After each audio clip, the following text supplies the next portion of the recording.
नमस्कार। आयुष्वाणी चैनल में आप सभी का स्वागत है।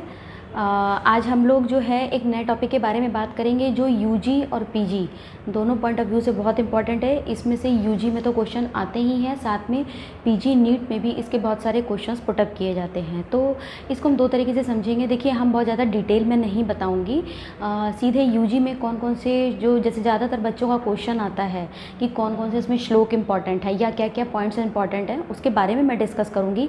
साथ ही पीजी पे मेरा मेन एम्फसाइज़ है कि पीजी में कौन कौन से जो क्वेश्चंस हैं वो इम्पॉर्टेंट है और उनके क्या क्या आंसर्स हैं, जिसको हम एक शॉर्ट ब्रीफ में जो है वो उसको पढ़ सकते हैं। तो सीधे हम टॉपिक पे आते हैं। सबसे पहले हम टॉपिक की बात करते हैं गर्भ शारीर। गर्भ शारीर में पीजी पॉइंट ऑफ व्यू से और यूजी पॉइंट ऑफ व्यू से मैं दोनों जगह उसी हेडिंग बताती जाऊंगी और हेडिंग के साथ साथ उसमें क्या इंपॉर्टेंट है, किस पर्पज़ से, इसको भी मैं साथ में एक्सप्लेन करती चलूँगी। तो सबसे पहले आते हैं गर्भ शारीर। गर्भ शारीर में सबसे पहले जो गर्भावक्रांति वर्ड आया है, तो गर्भ प्लस अवक्रांति। गर्भ मीन्स तो हम सभी समझ रहे हैं एम्ब्रियो, और अवक्रांति मीन्स परिवृद्धि, कि गर्भ जब आ गया है तो वो उसका आना, कंसेप्शन होना और उसकी पूरी परिवृद्धि होना, लास्ट तक उसका, जब तक वो बाहर नहीं जन्म नहीं लेता है तब तक की जो उसका विकास है, उसके बारे में हम इस गर्भावक्रांति चैप्टर में पढ़ते हैं। तो इसमें क्या क्वेश्चन आता है? सबसे पहले गर्भ शारीर में एक तो गर्भ की परिभाषा पूछी जाती है, साथ ही साथ पीजी पॉइंट ऑफ व्यू से कौन कौन से श्लोक इसमें बहुत इंपॉर्टेंट है जो पीजी में नीट में पूछे जाते हैं। इसमें आपका आता है शुक्र षोडतम जीव संयेगतु खलु कुक्षि गते गर्भ संज्ञा भवति, एक तो ये पूछा जाता है। शुक्र षोडतम आत्म प्रकृति विकार सर्मूर्छितम गर्भम इति उच्यते, ये पूछा जाता है। तो जो पहला श्लोक है वो चरक का है, दूसरा श्लोक आत्म प्रकृति विकार समूर्छितम यह सुश्रुत का श्लोक है, और तीसरा एक आता है गर्भतु खलु अंतरिक्ष वायु अग्नि तोय भूमि विकारस चेतना अधिष्ठान भूता, यह भी चरक का श्लोक है। तो ये तीनों गर्भ के पॉइंट ऑफ व्यू से इंपॉर्टेंट तीनों श्लोक हैं। ये आपके यूजी पॉइंट ऑफ व्यू से भी इंपॉर्टेंट है और पीजी के पॉइंट ऑफ व्यू से भी इम्पॉर्टेंट है। पीजी में इसमें पूछा जाता है कि श्लोक देके ये पूछा जा सकता है कि यह किसका रेफरेंस है, पहली चीज़। चरक का है, सुश्रुत का है, वाग्भट का है, किसका रेफरेंस है ये। दूसरा ये पूछा जा सकता है कि यह किससे लिया गया है, शारीर स्थान से लिया गया है। कभी कभी बहुत टिपिकल एनआईए जामनगर मतलब पहले वहाँ पे उसमें क्वेश्चंस आते थे कि पर्टिकुलर इसका रेफरेंस पूछ लेते थे। रेफरेंस इन द सेंस कि चैप्टर और उस चैप्टर का श्लोक नंबर, ये पूछा जा सकता था। ज़्यादातर चैप्टर ही पूछते थे। तो इस तरीके से गर्भावक्रांति में सबसे पहले हम गर्भ की परिभाषा पढ़ेंगे। उसके बाद दूसरा आता है गर्भोत्पादक भाव। गर्भोत्पादक भाव कई तरीके से है, जैसे इसको एक बताया गया है गर्भ संभव सामग्री, ठीक है। तो इसमें आपका आता है ध्रुवम चतुर्णाम सानिध्यात गर्भ स्याद विधि पूर्वक ऋतु क्षेत्रम भू बीजा नाम सानिध्यात अंकुरो यथा, यह सुश्रुत के अनुसार बताया गया। और इसमें ऋतु क्षेत्र अम्बु बीज चार चीज़ें बताई गई। ऋतु यानी परफेक्ट काल, यानी कि किस टाइम कंसेप्शन हो सकता है, यह 12 दिन का समय ऋतुकाल का बताया गया है।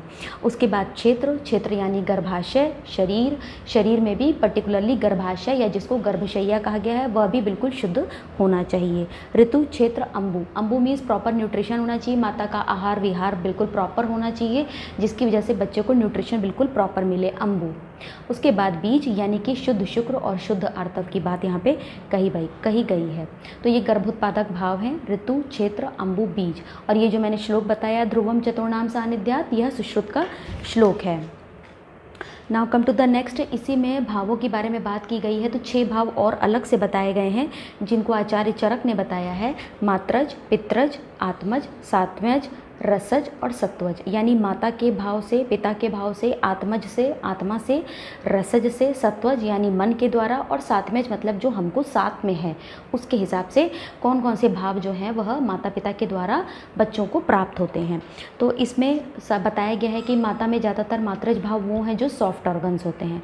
पित्रज में थोड़े से हार्ड ऑर्गन्स को, जो है उसको बताया गया है। मात्रज में मांस, शोणित, मेद, मज्जा, नाभि, यकृत, प्लीहा, गुद, ठीक है। तो ये सब बताया गया है। ये आपको यूजी और पीजी पॉइंट ऑफ व्यू से दोनों तरीके से इसको लर्न करना है। भाव देकर ये भी पूछा जाता है कि जैसे मान लीजिए दे दिया कि नाभि, नाभि कौन सा भाव है, मात्रज भाव, पित्रज भाव, सत्वज भाव, रसज भाव। ठीक है, तो आपको इस तरीके से भी पीजी के पॉइंट ऑफ व्यू से भी प्रिपेयर होना चाहिए। और इसमें जितने भी भाव दिए गए हैं ये आपको सारे प्रिपेयर करने हैं। इसमें एक भी ऐसा नहीं है कि आप कोई भी एटसेट्रा करके कर सकते हो, ये आपको सारे ही लर्न करने पड़ेंगे। इसमें कोई भी भाव पूछा जा सकता है। और यूजी पॉइंट ऑफ व्यू से, BAMS के पॉइंट ऑफ व्यू से कि पूरा का पूरा क्वेश्चन आता है कि गर्भोत्पादक भाव क्या है, तो उसमें आप ऋतु क्षेत्रंबु बीज वाला पॉइंट भी लिखोगे और मात्रज पित्रज ये जो षड भाव बताए गए हैं ये भी आप सारा एक्सप्लेन करेंगे। तो मात्रज में ज़्यादातर सॉफ्ट भाव वाले सारे आते हैं, पित्रज में हार्ड वाले सारे भाव आते हैं, कठिन वाले जितने भाव हैं यानी कि केश, दाढ़ी, मूंछ, नख, अस्थियाँ, दंत, सिरा, स्नायु, धमनी, शुक्र, ये सब इसमें आएगा। आत्मा में बताया गया है कि इंद्रिय, ज्ञान, विज्ञान, सुख, दुख, आयु, ये सारे आत्मा में आ जाएंगे। उसके बाद सातवें रसज और सतमज। सातवें में वही वीर, आरोग्य, बल, वर्ण, इनसे संबंधित बताया गया है। रसज में बुद्धि, बल, वर्ण से रिलेटेड बताया गया है और सत्वज यानी मन से रिलेटेड बताया गया है। चरक और सुश्रुत दोनों का ही लर्न ये करना है। इसमें श्लोक लर्न करना बहुत ज़रूरी नहीं है, UG point of, PG point of, दोनों से बहुत इंपॉर्टेंट नहीं है। Now come to the next. इसके बाद हम आते हैं गर्भ विकास के बारे में बात करते हैं कि गर्भ का विकास एक्चुअली होता कैसे है। बीज विकास का मतलब कि गर्भ की वृद्धि धीरे धीरे कैसे होती है और उसमें क्या क्या पॉइंट्स नेसेसरी होते हैं। तो गर्भ के विकास में सबसे पहला एक अष्टांग हृदय का श्लोक है कि बीजात्मकई महाभूतई सूक्ष्मई सत्व अनुगैश्च मातश्च आहारस्य क्रमात् कुक्ष विवर्धते।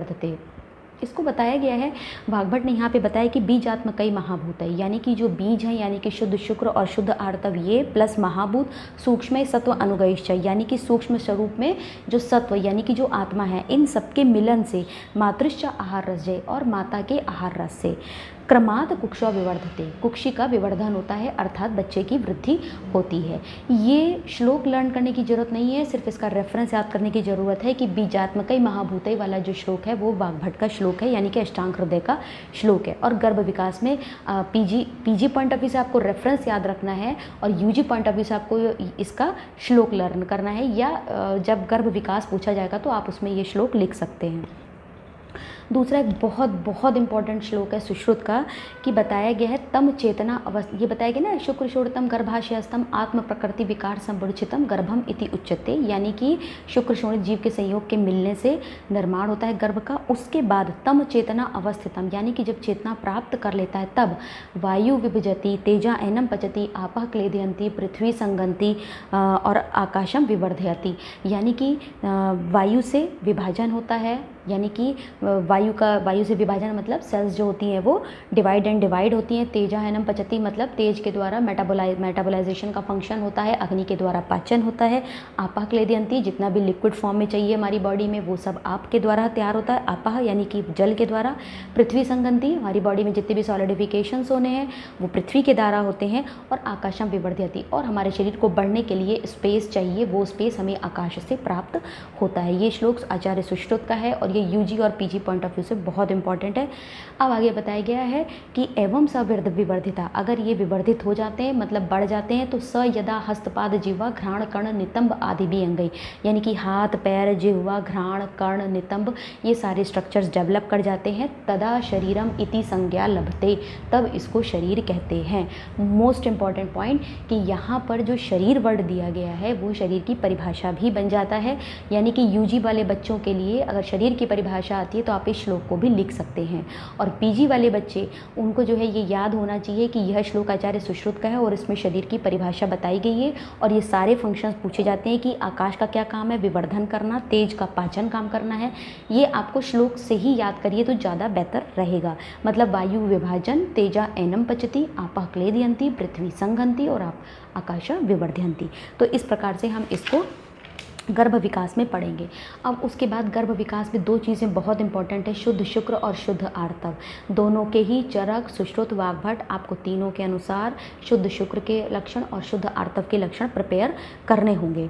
इसमें सबसे पहले आता है आपका आचार्य सुश्रुत के अनुसार बताया गया है कि आर्तव क्या होता है। मासेनोपचितम काले धमनीभ्याम तदार्तवम ईशत कृष्ण विगंधम च वायु योनि मुखम में, यानी कि मासेनोपचितम काले यानी कि जब मास आ जाता है, प्रत्येक मास में उपचित कालम जब काल आ जाता है, कि समय आ गया धमनीभ्याम तदार्थवम, इन्हीं धमनियों के द्वारा ईशत कृष्ण विगंधम चा, जो हल्का सा ईशत कृष्ण यानी कि हल्का सा कृष्ण होता है, ईशत कृष्ण विगंधम चा जिसमें गंध नहीं होती है, वायु योनि मुखम नहित, वायु के द्वारा योनि से निकलता है, उसी को आर्तव का परिभाषा दी गई है आचार्य सुश्रुत के अनुसार।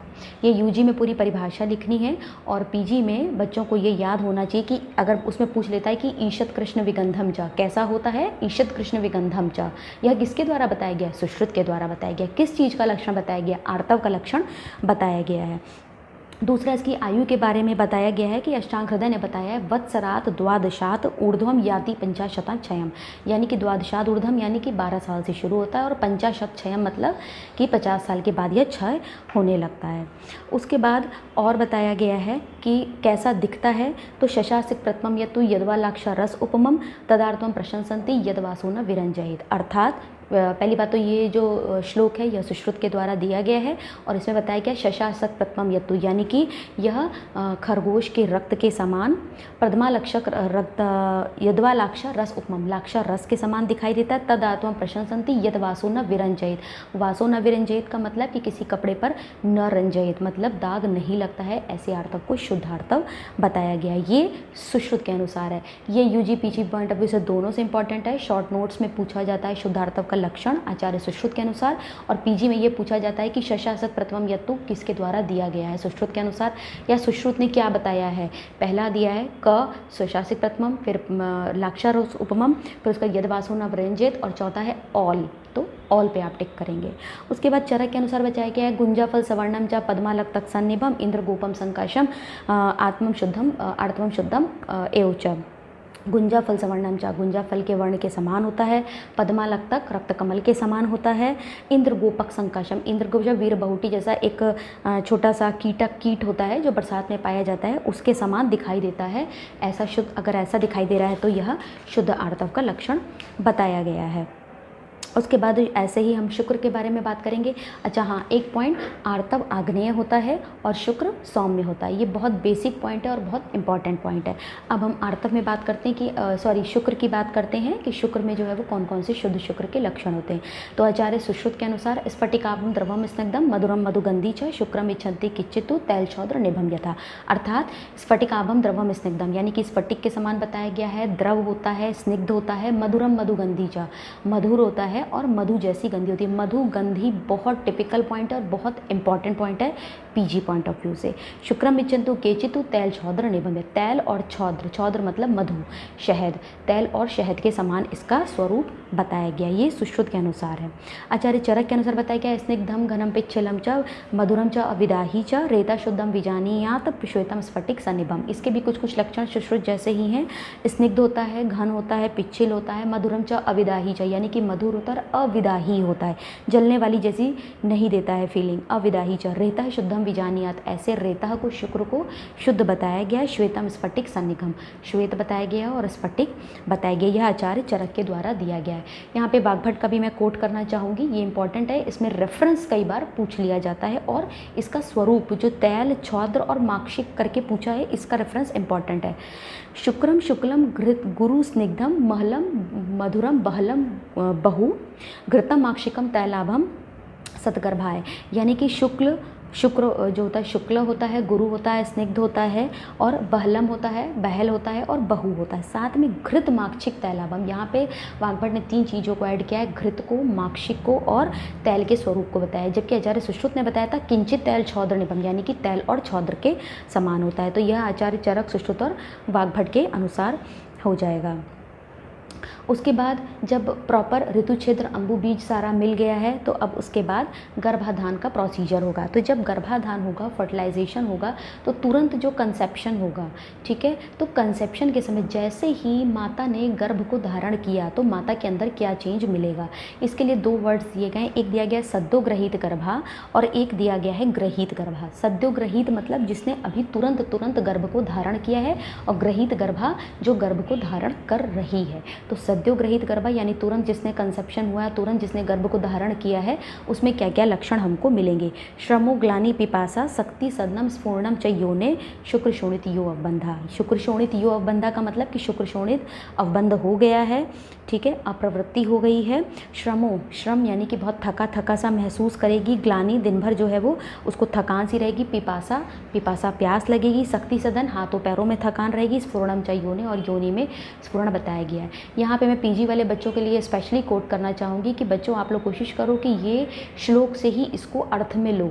हिंदी में पढ़ने में कभी कभी होता है कि थकावट वर्ड नहीं दिया होगा, तो उस टाइम आपका श्रम, गिलानी, ये सब वर्ड्स ही काम आते हैं। तो कोशिश करना चाहिए कि जो श्लोक में दिया है उसी को ही हम लर्न करें। तो आप श्रम, ग्लानि, पिपासा ये सब वर्ड्स याद करें तो आपके लिए ज़्यादा बेनिफिशियल होगा।